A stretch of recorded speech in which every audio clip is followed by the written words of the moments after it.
किसी गांव में श्यामू नाम का एक किसान रहता था। स्वभाव से बहुत ही अच्छा था। उसका एक खेत था जो बहुत छोटा था, जिस कारण उसके बड़े परिवार का गुजर बसर बहुत ही मुश्किल से हो पाता था। श्यामू अपने खेत में मन लगाकर बहुत काम करता था, लेकिन खेत छोटा होने के कारण कुछ घंटों में ही काम खत्म हो जाता था। उसके बाद वह खाली रहता था। काम के बाद का खाली समय श्यामू को बिताना भारी पड़ता था। इसलिए उसने एक दिन सोचा कि क्यों न इस खाली समय में गांव के ही सेठ जी के खेत में मजदूरी कर ली जाए।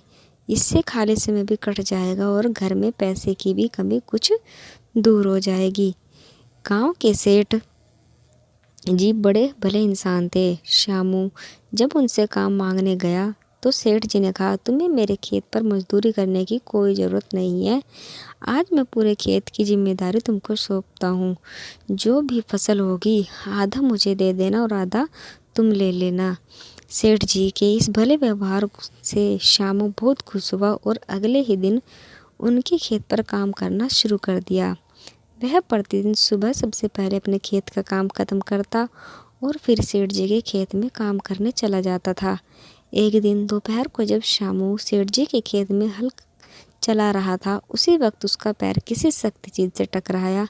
जब उसने मिट्टी उठाकर देखा तो वहाँ पर मिट्टी से बना एक छोटा सा मटका था, जिसके ऊपर लाल कपड़ा बंधा हुआ था। श्यामू पहले तो थोड़ा डर गया, लेकिन फिर भी उसने थोड़ा साहस करते हुए मटके पर बंधा कपड़ा हटाया। जैसे ही उसने मटके के अंदर देखा, उसके आश्चर्य का ठिकाना न रहा। उसमें सोने के कई आभूषण थे। श्यामू को अब समझ नहीं आ रहा था कि वह इन कीमती आभूषणों का क्या करे।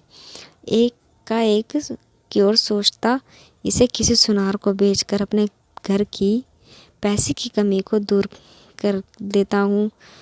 वहीं दूसरे ही पल उसने सोचा कि ज़मीन सेठ जी की है, ये उन्हें ही सौंपना उचित होगा। काफ़ी देर तक उलझन में पड़े रहने के बाद वह अंत में सेठ जी के घर गया। उसने सेठ जी को सारी कहानी बताकर मटका उन्हीं के सामने रख दिया। मिट्टी का वह मटका देखकर सेठ जी उसे पहचान गए और बोले, ये मेरी दादी के आभूषण है। मैं कई वर्षों से इन्हें खोजने की कोशिश कर रहा था।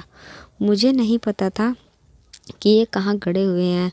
इन्हें अचानक खोजकर तुमने बहुत बड़ा उपकार किया है। तुम्हें इस काम के लिए कोई बड़ा इनाम तो मिलना ही चाहिए। सेठ जी, मुझे आपने खेत पर काम कर दिया, यही बहुत है। अब मुझे कोई इनाम नहीं चाहिए। श्यामू ने सेठ जी से हाथ जोड़कर आग्रह किया। फिर सेठ जी ने कहा, श्यामू, मैं जानता हूँ तुम बहुत मेहनती और ईमानदार हो, लेकिन इनाम तो तुम्हें स्वीकार करना ही होगा। सेठ जी थोड़ी देर रुके और फिर कहा, मेरे जिस खेत पर तुम काम कर रहे हो, आज से वह तुम्हारा है।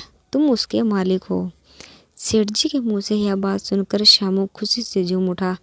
उसकी आंखों में खुशी के आंसू थे। वह मन ही मन सोच रहा था कि यदि वह लालच में पड़कर अपनी ईमानदारी को भूल जाता तो उसे इतना बड़ा इनाम नहीं मिलता। सीख, ईमानदारी सबसे अच्छी नीति है। थोड़े से लालच के लिए किसी के साथ बेईमानी नहीं करनी चाहिए।